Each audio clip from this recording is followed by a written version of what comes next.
Hi all, നമ്മൾ നോക്കുന്നത് ക്ലോക്കാണ്. ക്ലോക്കിലെ clock എന്ന് പറഞ്ഞ ടോപ്പിക്കിൽ നിന്ന് പലപ്പോഴും പല എക്സാമുകൾക്ക് ക്വസ്റ്റ്യൻസ് കാണാറുണ്ട്. അതിൽ ഇമ്പോർട്ടൻ്റ് ആയിട്ടുള്ള കുറച്ച് ക്വസ്റ്റ്യൻസ് ആണ് നമ്മളിന്ന് ഡിസ്കസ് ചെയ്യുന്നത്.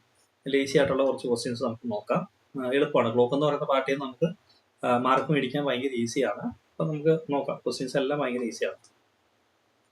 അപ്പോൾ ക്വസ്റ്റ്യൻസിലേക്ക് പോകുന്നതിന് നമുക്ക് കുറച്ച് കാര്യങ്ങൾ നോക്കാം. അപ്പം ക്ലോക്കിൽ മെയിൻ ആയിട്ട് രണ്ട് സൂചിയല്ലേ ഉള്ളൂ, മിനിറ്റ് സൂചി, മണിക്കൂർ സൂചി. പിന്നെ സെക്കൻഡ് സൂചി അവിടെ ഉണ്ട്. നമ്മുടെ എക്സാമുകൾക്ക് മിനിറ്റ് സൂചിയും മണിക്കൂർ സൂചിയും വെച്ചിട്ടുള്ള ക്വസ്റ്റ്യൻസ് ആണ് ഉണ്ടാവുള്ളൂ. സെക്കൻഡ് സൂചി വെച്ചിട്ട് അങ്ങനെ കാണാറുണ്ട്. അപ്പം മിനിറ്റ് സൂചി 1 മിനിറ്റ് നീങ്ങിയെന്ന് വിചാരിക്കുക. 1 മിനിറ്റ് നീങ്ങുവാണ്. അപ്പം അതിന് എത്ര ഡിഗ്രി വ്യത്യാസം വരും എന്ന് വെച്ചാൽ 6 ഡിഗ്രി. അതായത് മിനിറ്റ് സൂചി 1 മിനിറ്റ് നീങ്ങിയാൽ 6 ഡിഗ്രിയാണ് വ്യത്യാസം വരുന്നത്.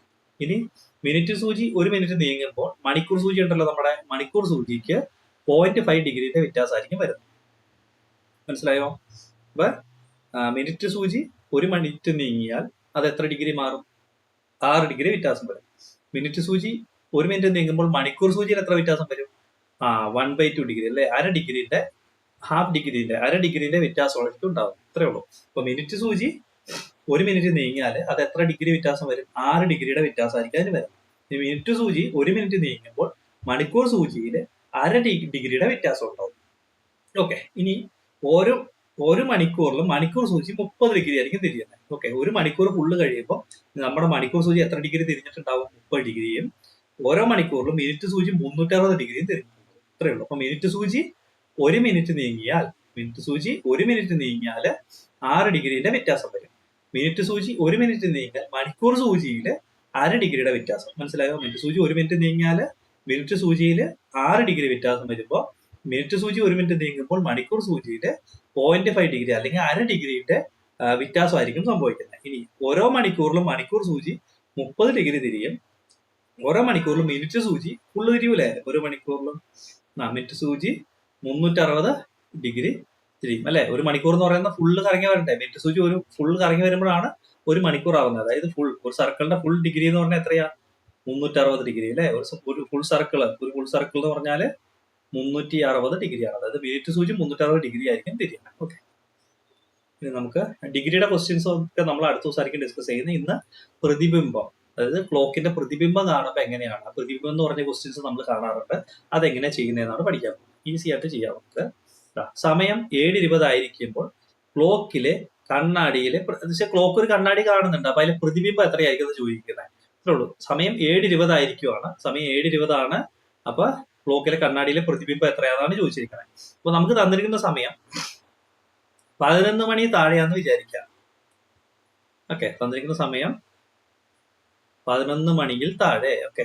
11 മണിയിൽ താഴെയാണെങ്കിൽ സിമ്പിൾ പരിപാടി. നമുക്ക് തന്നിരിക്കുന്ന സമയം ഈ പോയിന്റ് ഇട്ടിട്ടുള്ള കേട്ടോ, പോയിന്റ് ഇട്ടുള്ള സാധനം 11 മണി താഴെയാണ്. നിങ്ങൾ 11:60 എന്ന് പറഞ്ഞാൽ 12 അല്ലേ? 11:60 മൈനസ് ആ തന്നിരിക്കുന്ന നമ്പർ കുറച്ചേക്കാം.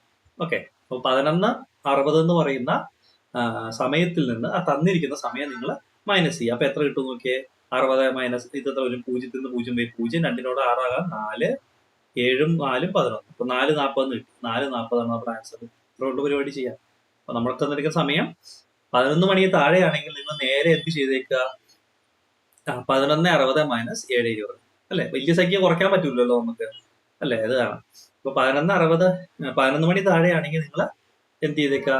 11:60 മൈനസ് ആ തന്നിരിക്കുന്ന സംഖ്യ മൈനസ് ചെയ്തേക്കാം. അപ്പൊ നിങ്ങൾക്ക് ആൻസർ കിട്ടും. അടുത്ത ക്വസ്റ്റ്യൻ നോക്കാം. ഒരു ക്ലോക്കിലെ സമയം 9:20 ആണ്. ക്ലോക്കിലെ കണ്ണാടിയിലെ പ്രതിബിംബം എത്ര? പ്രതിബിംബമാണ് ചോദിച്ചിരിക്കുന്നത്. പ്രതിബിംബം ചോദിക്കുവാണ്. സമയം നമുക്ക് 11 മണി താഴെയല്ലേ 9:20. അപ്പൊ 11:60 എടുക്കുക മൈനസ് 9:20. എത്ര വരും? ഇവിടെ 40 വരും അല്ലെ? 60 മൈനസ് 20 40. 9 2 11. അപ്പൊ 2:40. അപ്പൊ കണ്ണാടി കാണുന്ന സമയം എത്രയാണ്? 2:40 ആണ്. ഓക്കെ. 2:40. ഇത് ഓപ്ഷൻ തെറ്റാണ്. 2:30 അല്ല, 2:40. ഓക്കെ. 2:40 ആണ് ആൻസർ. ഓപ്ഷൻ കറക്റ്റ് ചെയ്തോ കേട്ടോ. 2:30 അല്ല, 2:40. അപ്പൊ ആ ക്വസ്റ്റ്യൻ കിട്ടി. അപ്പൊ നിങ്ങളത് എന്ത് ചെയ്താൽ മതി? നേരെ 11:60 ഇത് കുറയ്ക്കുക. സമയം 3:20 ആണ്. ക്ലോക്കിലെ കണ്ണാടിയിലെ പ്രതിബിംബം എത്ര? ഇത് 3:20 എന്ന് പറയുമ്പോൾ ഏത് താഴെയാ? 11 എന്ന് പറയുന്ന നമ്പർ താഴെയല്ലേ? 11 എന്ന് പറഞ്ഞ നമ്പർ താഴെയാകുമ്പോൾ 11:60 മൈനസ് തന്നിരിക്കുന്ന വാല്യൂ. 3:20 കുറയ്ക്കുമ്പോൾ ഇവിടെ എത്ര വന്നു? 40 വന്നു. 7 8 3 11 അല്ലെ? 8:40 കിട്ടി. ഓപ്ഷൻ എ ആണ് ആൻസർ. ഓക്കെ. 8:40. നമുക്ക് തന്നിരിക്കുന്ന ക്വസ്റ്റ്യൻ ക്വസ്റ്റ്യൻ 11 താഴെയാണെങ്കിൽ നിങ്ങൾ എത്രയെന്ന് മൈനസ് ചെയ്തേക്കാം? 11:60 എന്ന് പറയുന്ന സമയം എടുത്തിട്ട് അതിൽ നിന്ന് തന്നിരിക്കുന്ന ക്വസ്റ്റ്യൻ അങ്ങോട്ട് മൈനസ് ചെയ്തേക്കാം. അപ്പൊ കിട്ടുന്നതാണ് നിങ്ങളുടെ പ്രതിബിംബം അല്ലെങ്കിൽ ആൻസർ. അടുത്ത ക്വസ്റ്റ്യൻ തന്നിരിക്കുന്നത് സമയം 11:20 ആയിരിക്കുമ്പോൾ ക്ലോക്കിലെ കണ്ണാടിയിലെ പ്രതിബിംബത്തിന്റെ സമയം. അവിടെ പ്രശ്നം പറ്റി. 11:20 എന്ന് പറയുമ്പോൾ 11ന് മേലെയല്ലേ? 11ന് മേലെയാണെങ്കിൽ നിങ്ങൾ മൈനസ് ചെയ്യേണ്ടത് ഏതെന്ന് അറിയാം? 23:60 നിന്ന് മൈനസ് ചെയ്തെടുക്കാം. സിമ്പിൾ. 11ന് മേലെയുള്ള സംഖ്യകൾ, 11ന് മേലെ എന്ന് പറഞ്ഞാൽ 11നും 12നും ഇടയ്ക്കുള്ള വാല്യൂ ആണ് ചോദിക്കുന്നതെങ്കിൽ 23:60 നിന്നാണ് നിങ്ങൾ മൈനസ് ചെയ്യേണ്ടത്. 11 താഴെയാണെങ്കിൽ നിങ്ങൾ നേരെ 11:60 എല്ലാം 23:60 മൈനസ് ചെയ്തിട്ട് ചെയ്യാം. ഞാനിത് ഇത്തിരി എളുപ്പത്തിൽ ചെയ്യാൻ വേണ്ടിയിട്ടാണ് ഞാൻ 11 വരെ, അതായത് 11 മണി താഴെയാണെങ്കിൽ നിങ്ങൾ എന്ത് ചെയ്തേക്കാം? 11:60 നിന്ന് മൈനസ് ചെയ്യുക. 11 മുതൽ 12 വരെയാണെങ്കിൽ 23:60 നിന്ന് മൈനസ് ചെയ്യുക. 11:20 20 നമ്മുടെ 40 അല്ലേ? 40 വരും. 11 1 2 3 അല്ലേ? 1 2 3 ഇവിടെ 1 1 2 അപ്പൊ 12:40 വരും. 12:40. ഓപ്ഷൻ ബി ആണ് ആൻസർ. ഓക്കെ, അടുത്ത ക്വസ്റ്റ്യൻ 12:10. 12:10 എന്ന് പറയുന്നത് 11-നും കൂടുതലല്ലേ? അതായത് 11 മണി മുതൽ 1 മണി വരെ അല്ലേ? 11 മുതൽ 1 മണി വരെ ഉള്ള സമയം, 1 മണി വരെയല്ല, 1 മണി തൊട്ട് താഴെ വരെ ഉള്ള സമയം വന്നാൽ നിങ്ങൾ എന്ത് ചെയ്തോളുക? 23:60 നിന്നാണ് മൈനസ് ചെയ്യുന്നത്. ഓക്കെ, 11 മണി താഴെയാണെങ്കിൽ എന്ത് ചെയ്തേക്കുക? 11:60 നിന്ന് മൈനസ് ചെയ്യുക. 23:60 മൈനസ് 12:10 എത്ര വരും ഇവിടെ? 50 അല്ലേ? 50 10 അല്ലേ? 60. 2 1 3 1 1 2 11:50. ഓപ്ഷൻ സി ആണ് ആൻസർ. ഓക്കെ, അടുത്ത ക്വസ്റ്റ്യൻ 11:45. സമയം 11:45. 11:45 11ന് മേലെയാണ്. 11ന് മേലെ വന്നാൽ നമുക്കറിയാം 23:60 നിന്നാണ് മൈനസ് ചെയ്യേണ്ടത്. 23:60 എന്ന് പറഞ്ഞാൽ ശരിക്കും 12 മണിയാണ് അല്ലെ? 21 മണിക്കൂർ 60 മിനിറ്റ് എന്ന് പറഞ്ഞാൽ 12 മണിയാണ്. പക്ഷെ ഈ പോയിന്റ് കിടക്കുന്ന കാരണമാണ് നമ്മൾ ഇങ്ങനെ ഇട്ടിരിക്കുന്നത്. 23:60 മൈനസ് 11:45 അല്ലെ? 5 5 10.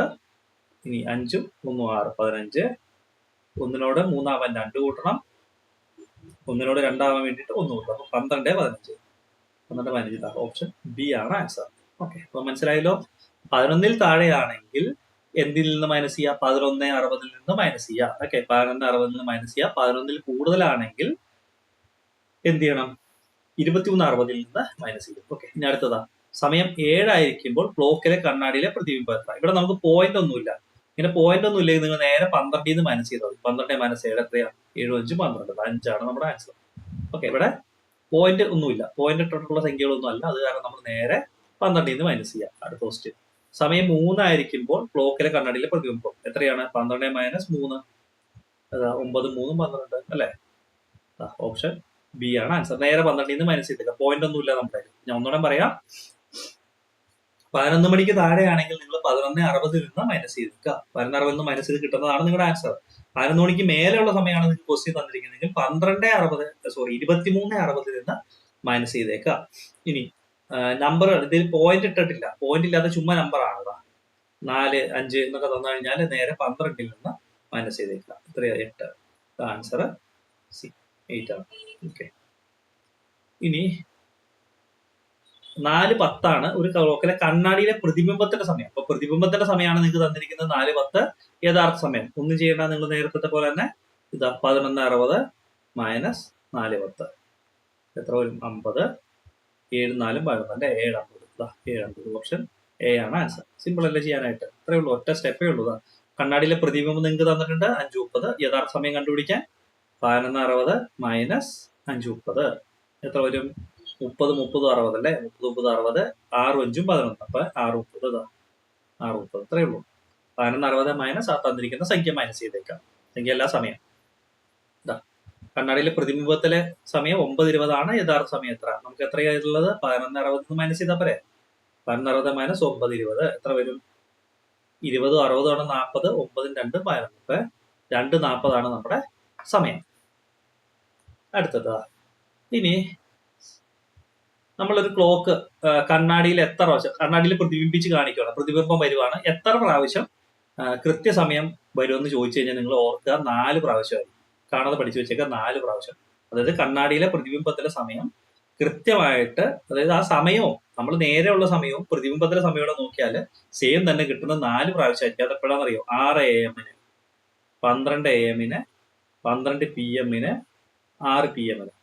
ഇത്രയേ ഉള്ളൂ. 6 AM 6 PM 12 AM 12 PM ഈ 4 സമയത്തും കറക്റ്റ് സമയമായിരിക്കും. അതായത് പ്രതിബിംബത്തിന്റെ സമയവും ക്ലോക്കിലെ സമയവും സെയിം ആയിരിക്കും. മനസ്സിലായോ? അതായത് 6 AM 6 PM 12 AM 12 PM ഈ 4 സമയത്തിൽ മാത്രമായിരിക്കും ക്ലോക്കിലെ സമയവും കണ്ണാടിയിലെ സമയവും സെയിം ആയിട്ട് കാണപ്പെടുന്നത്. ഓക്കെ, ഇനി ഒരു ക്വസ്റ്റ്യൻ എടുത്ത് ചോദിക്കാം. എന്താ, ഒരു ക്ലോക്ക് കണ്ണാടിയിൽ പ്രതിഫലിച്ച് കാണുന്നു രാവിലെ 10 മണിക്കും വൈകുന്നേരം 6 മണിക്ക് ഇടയിൽ. 10നും 6നും ഇടയ്ക്കല്ലേ? 10നും 6നും ഇടയ്ക്ക് എന്ന് പറയുമ്പോൾ 10ഉം വരൂല 6ഉം വരൂല. എത്ര പ്രാവശ്യം കൃത്യസമയം കാണിക്കും? നമുക്ക് ആകെ 4 ഉള്ളൂ. 6 AM 6 PM 12 AM 12 PM ഈ 6 10നും 6നും ഇടയ്ക്ക് വരുന്ന സമയം ഏതേ ഉള്ളൂ? ഒരു 12 PM ഉണ്ട് അല്ലെ? അപ്പൊ ഒരു പ്രാവശ്യമായിരിക്കും കാണിക്കുന്നത്. അതായത് 6 AM 6 PM നമ്മൾ എടുക്കണ്ട, 6 മണിക്ക് ഇടയിൽ എന്നാ പറഞ്ഞിരിക്കുന്നത്. അപ്പൊ ഒരു പ്രാവശ്യമാണ് കറക്റ്റ് സമയം കാണിക്കുന്നത്. ഓക്കെ, അപ്പൊ ഇത്രയാണ് ഈ ക്ലോക്കും പ്രതിബിംബവും എന്ന് പറഞ്ഞിട്ടുള്ള ടോപ്പിക് എന്നുള്ള ക്വസ്റ്റ്യൻസ്. അപ്പൊ ആ മെത്തേഡ്സ് നിങ്ങൾക്ക് മനസ്സിലായെന്ന് വിചാരിക്കുന്നു. എന്താ ചെയ്തത്? നമ്മള് 11 ഇടയ്ക്ക് 11 താഴെയാണെങ്കിൽ നമ്മൾ 11:60 മൈനസ് ആ തന്നിരിക്കുന്ന നമ്പർ മൈനസ് ചെയ്യുക, തന്നിരിക്കുന്ന സമയം മൈനസ് ചെയ്യുക. 11 മേലേക്കാണെങ്കിൽ നിങ്ങൾ എന്ത് ചെയ്തേക്കാം? 23:60 നിന്ന് തന്നിരിക്കുന്ന സമയം മൈനസ് ചെയ്തേക്കാം. അപ്പൊ ഇത്രയാണ് നമുക്ക് മെയിൻ ആയിട്ട് ഈ പ്രതിബിംബം എന്ന് പറയുന്ന പാർട്ട്, ക്ലോക്കും പ്രതിബിംബം എന്ന് പറയുന്ന പാർട്ടിയും നമുക്ക് പഠിക്കാനായിട്ടുള്ളത്. Okay, thank you.